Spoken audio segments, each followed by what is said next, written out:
الحمدللہ وکفا والصلاة والسلام علی سید الانبیاء اما بعد فاعوذ باللہ السمیع العلیم من الشیطان الرجیم بسم اللہ الرحمن الرحیم یا ایہا الذین آمنوا اتقوا اللہ وقولوا قولا سدیدا یصلح لکم اعمالکم ویغفر لکم ذنوبکم ومن یطع اللہ ورسولہ فقد فاز فوزا عظیما۔ معزز سامعین کرام، عزیز دوستوں اور بزرگوں، اس بات کا تذکرہ پچھلے لیکچر سے جاری ہے کہ انسان کی جو زبان ہے اس کی حفاظت کرنا اور اس کو نیکی کے کاموں میں استعمال کرنا یہ کامیابی کی ضمانت ہے۔ جو شخص اپنی زبان کا استعمال درست نہیں کرتا، سوچ سمجھ کے نہیں کرتا، وہ دنیا کے معاملات میں بھی نقصان اٹھاتا ہے۔ انسان کو اکثر شرمندگی کا سامنا کرنا پڑتا ہے، معذرتیں کرنی پڑتی ہیں اور وضاحتیں دینی پڑتی ہیں،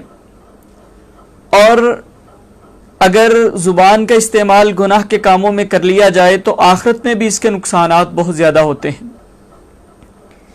تو زبان سے جو گناہ کیے جاتے ہیں ان میں سے کچھ کا تذکرہ کل ہوا تھا۔ آج جس گناہ کا تذکرہ کریں گے وہ ہے جھوٹ، جو کہ ہمارے معاشرے کے اندر رچ بس گیا ہے، ہماری زندگی کا ایک لازمی حصہ بنتا چلا جا رہا ہے۔ اور بعض دفعہ حالات ایسے ہوتے ہیں کہ ہم جھوٹ کو گناہ شمار ہی نہیں کرتے اور اس کو بہت ہلکا لینا شروع کر دیتے ہیں۔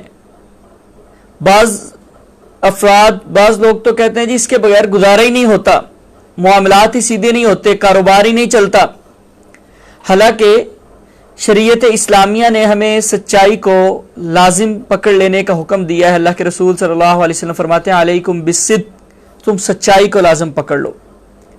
ان الصدق یہدی الی البر، کیونکہ سچائی انسان کو نیکی کی طرف لے کے جاتی ہے۔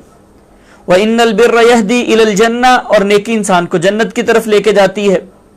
اور فرمایا کہ لا يزال الرجل يصدق، آدمی ہمیشہ سچ بولتا رہتا ہے، وَيَتَحَرَّى الصِّدْقَ أو كما قال رسول اللہ صلی اللہ علیہ وسلم، سچائی کی تلاش میں رہتا ہے، حتى يكتب عند اللہ صدیقا، یہاں کہ اللہ کے ہاں اس کو سچے لوگوں میں لکھ دیا جاتا ہے، صدیقین میں لکھ دیا جاتا ہے۔ اور اس کے مقابلے میں فرمایا إِيَّاكُمْ وَالْكَذِبَ، جھوٹ سے بچو۔ فَإِنَّ الْكَذِبَ يَهْدِي إِلَى الْفُجُورِ، جھوٹ جو ہے وہ انسان کو گناہ کی طرف لے کے جاتا ہے۔ وَإِنَّ الْفُجُورَ يَهْدِي إِلَى النَّارِ، اور گناہ جو ہے وہ انسان کو آگ کی طرف لے کے چلا جاتا ہے۔ اور فرمایا لا يزال الرجل يكذب، آدمی ہمیشہ جھوٹ بولتا رہتا ہے، جھوٹ کے مواقع کی تلاش میں رہتا ہے، حتى يكتب عند اللہ كذابا، یہاں کہ اللہ کے ہاں اس کو کذاب لکھ دیا جاتا ہے۔ تو سچ بولنا جو ہے، اللہ تعالیٰ کہتے ہیں کونوا مع الصادقین، سچے لوگوں کا ساتھ دیا کرو، ان اللہ مع الصادقین، اللہ تعالیٰ خود بھی سچے لوگوں کا ساتھ دیتے ہیں۔ اور قرآن پاک میں اللہ تعالیٰ فرماتے ہیں یا ایھا الذین آمنوا اتقوا اللہ، اے ایمان والو اللہ سے ڈر جاؤ، وقولوا قولا سدیدا، بات سیدھی سیدھی کیا کرو، جس میں جھوٹ نہ ہو، جس میں دھوکہ نہ ہو، جس میں فریب نہ ہو، کسی کو نقصان نہ پہنچایا جا رہا ہو۔ اس کا فائدہ کیا ہوگا؟ قولوا قولا سدیدا یصلح لکم اعمالکم، میں تمہارے معاملات درست کر دوں گا، ویغفر لکم ذنوبکم، اور تمہارے گناہوں کو معاف کر دوں گا۔ یعنی جو بندہ اپنی زندگی میں سچ بولنے کو لازمی قرار دے لیتا ہے، سچائی کو، سیدھی بات کو اپنی عادت بنا لیتا ہے، اللہ تعالیٰ اس کے معاملات کو سیدھا کرنا شروع کر دیتے ہیں۔ ہم سمجھتے ہیں کہ جھوٹ بول کے معاملات سیدھے ہو جاتے ہیں، گھروں میں جھوٹ بولتے ہیں ایک دوسرے کے ساتھ، بھائی بھائی کے ساتھ، بیوی خامد کے ساتھ، خامد بیوی کے ساتھ، استاد شاگرد کے ساتھ، شاگرد استاد کے ساتھ، ملازم اپنے سربراہ کے ساتھ، سربراہ جو ہے، مالک جو ہے وہ اپنے ملازم کے ساتھ،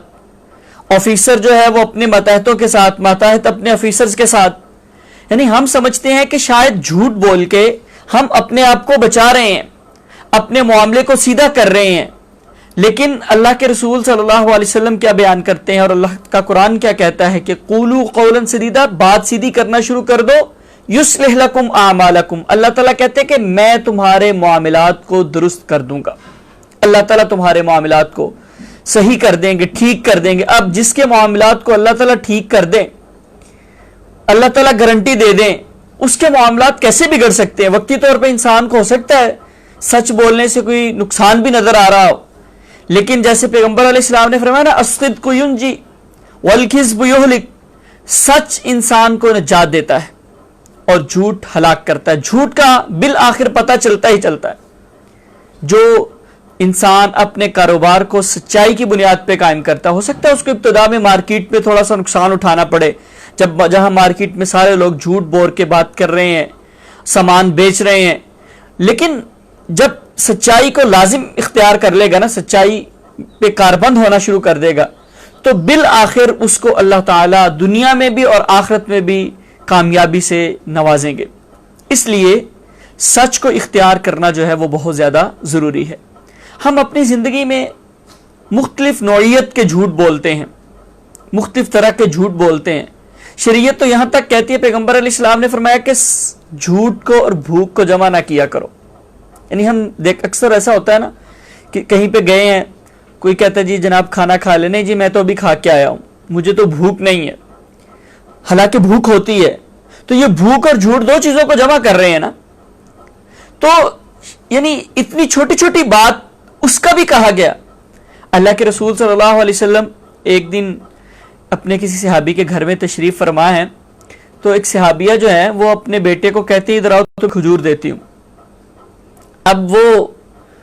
بچہ آ گیا، آپ نے فرمایا کہ اگر تم اس کو یہ کھجور نہ دیتی نا تو تم یہ بھی جھوٹ لکھا جاتا، تمہیں اس کا بھی گناہ ہوتا۔ یعنی یہ جو ہم بچوں کے ساتھ جھوٹ بول لیتے ہیں نا، خام خواہ کے جھوٹے وعدے کر لیتے ہیں، تو یہ بھی جھوٹ ہے۔ مختلف نوعیت کے جھوٹ، میں نے کہا نا کہ ہم اپنی زندگی کا ہم نے ان کا حصہ بنا لیا ہے۔ اسی طرح جو سامان فروخت کرنے والے ہیں وہ سمجھتے ہیں کہ جناب جب تک جھوٹ نہیں بولیں گے چیز ہی نہیں بکے گی، جھوٹی قسمیں کھاتے رہتے ہیں۔ اللہ کے رسول صلی اللہ علیہ وسلم نے تو سچی قسم سے بھی منع فرمایا ہے، فرمایا کہ جو قسم ہے نا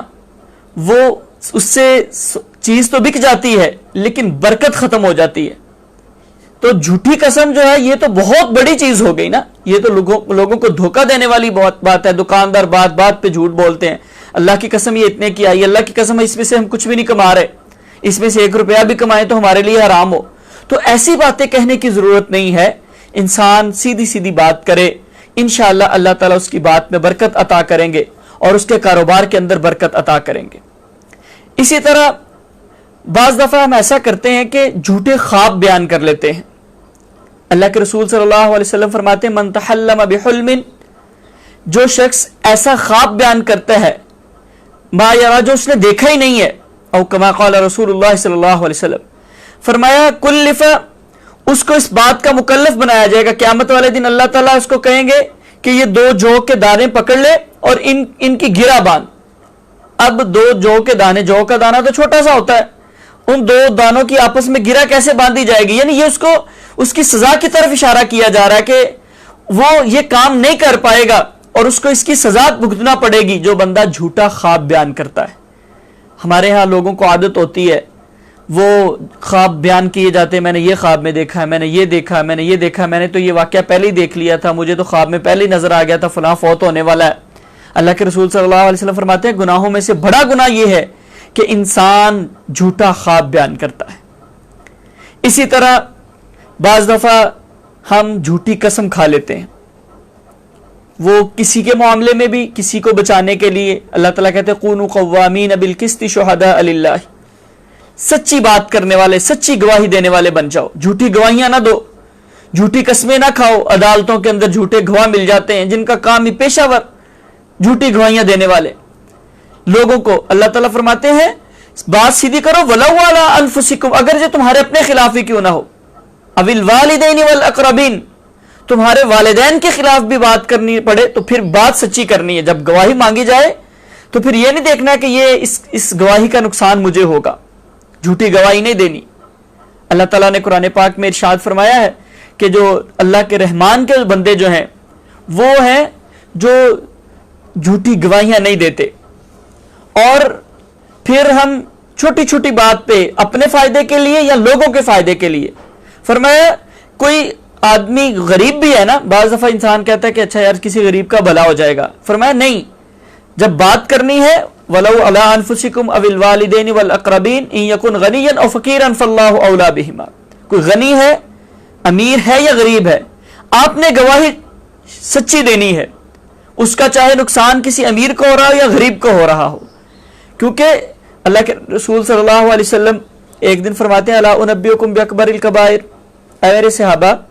کیا میں تمہیں کبیرہ گناہوں میں سے بھی جو بڑے بڑے گناہ ہیں وہ نہ بتاؤں؟ صحابہ کہتے ہیں اللہ کے رسول صلی اللہ علیہ وسلم ضرور بتائیے۔ آپ نے فرمایا الاشراک باللہ، اللہ کے ساتھ شرک کرنا، یہ سب سے بڑا گناہ، یہ اللہ تعالیٰ معاف نہیں فرمائیں گے اگر اس کی توبہ زندگی میں نہ کی جائے۔ وعقوق الوالدین، والدین کی نافرمانی کرنا، وشہادت الزور، اور جھوٹی گواہی دینا، الا وشہادت الزور، الا وشہادت الزور۔ راوی بیان کرتے ہیں کہ 3 دفعہ پیغمبر علیہ السلام نے فرمایا کہ خبردار جھوٹی گواہی دینا، خبردار جھوٹی گواہی دینا، یہ کبیرہ گناہوں میں سے بھی بڑا گناہ ہے۔ اور حدیث کے الفاظ ہیں، راوی بیان کرتے ہیں کہ اللہ کے رسول صلی اللہ علیہ وسلم ٹیک لگا کے بیٹھے ہوئے تھے، جب آپ نے جھوٹی گواہی کا تذکرہ شروع کیا تو اٹھ کے بیٹھ گئے، اتنی یہ شدت والی بات ہے۔ اور پھر پیغمبر علیہ السلام نے فرمایا کہ جو بندہ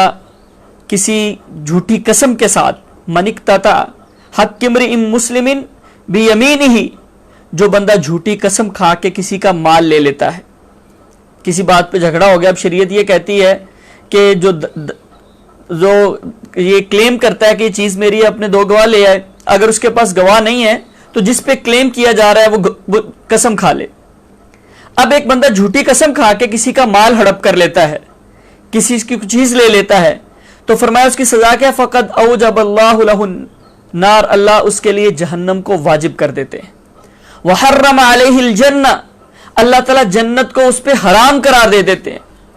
صحابی پوچھتے ہیں وَإِن كَانَ شَيْئًا يَسِيرًا، اللہ کے رسول صلی اللہ علیہ وسلم اگر کوئی تھوڑی سی چیز ہو، تھوڑا سا مال ہو، اس کی بھی یہ سزا ہے؟ فرمایا وَإِن كَانَ قَضِيبًا مِّنْ أَرَاكَ، پیلو کے جو شاخ ہوتی ہے نا،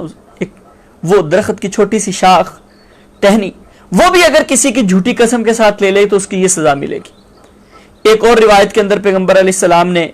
اس کا تذکرہ فرمایا کہ جو بندہ جھوٹی قسم کھا لیتا ہے یا جھوٹی گواہی دے دیتا ہے، اللہ تعالیٰ قیامت والے دن اس کی طرف نظر رحمت سے نہیں دیکھیں گے، اس کو پاک نہیں کریں گے، اس کے گناہوں کو معاف نہیں فرمائیں گے۔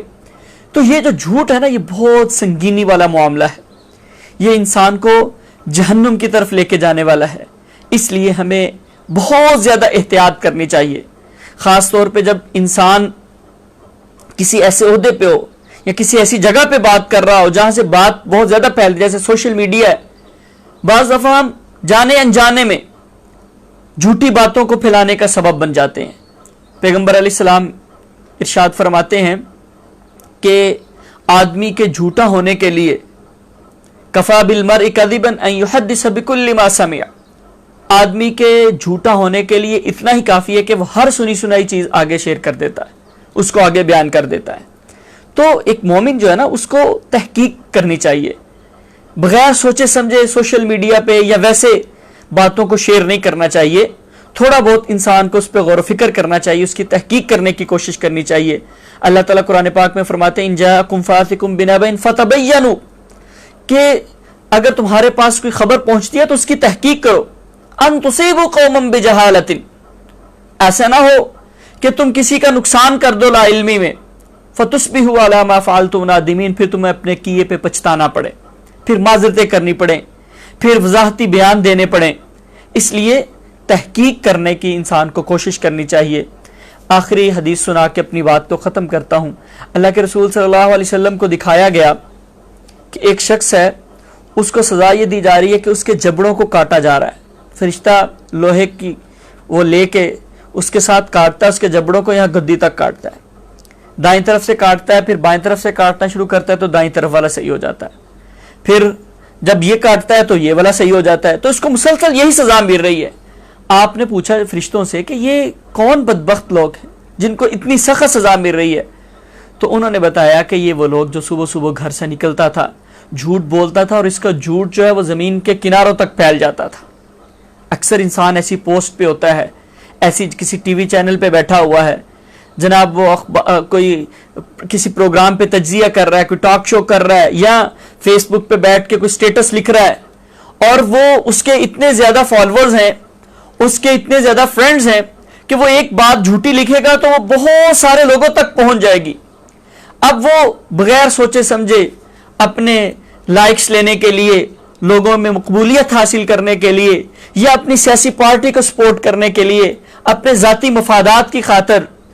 یا ویسے ہی بعض دفعہ مذاق کے طور پہ جھوٹی بات کو پھیلا دیتا ہے, اور وہ زمین کے کناروں تک پھیل جاتی ہے, مختلف دنیا کے علاقوں تک پہنچ جاتی ہے. اس کی سزا پھر پیغمبر علیہ السلام کیا بیان کرتے ہیں کہ اس کو اتنا سخت یہ عذاب جو ہے وہ دیا جائے گا. اس لیے ہمیں اس بات کا تہیہ کر لینا چاہیے, اور اس رمضان میں اپنی عادت بنانی چاہیے, کیونکہ نبی صلی اللہ علیہ وسلم کی حدیث میں نے پہلے بھی بیان کی تھی. آپ نے فرمایا من لم یدع قول الزور والعمل به, جو جھوٹ بولنا نہیں چھوڑتا نا اور جھوٹے کاموں پہ عمل کرنا نہیں چھوڑتا, یعنی غلط کام نہیں چھوڑتا, فلیس للہ حاجۃ فی ان یدع طعامہ وشرابہ, اللہ کو اس کے بھوکے اور پیاسے رہنے کی ضرورت نہیں ہے. یعنی روزہ اس کی خصوصی پریکٹس کرواتا ہے کہ ہم جھوٹ چھوڑ دیں, سچائی کو اختیار کر لیں, کیونکہ اللہ سچے لوگوں سے محبت رکھتے ہیں, سچے لوگوں کا ساتھ دیتے ہیں, ان کے معاملات کو درست کرتے ہیں. اللہ تعالیٰ سے دعا ہے کہ اللہ تعالیٰ ہمیں عمل کی توفیق نصیب فرما دے. وما علیہ الا البلاغ.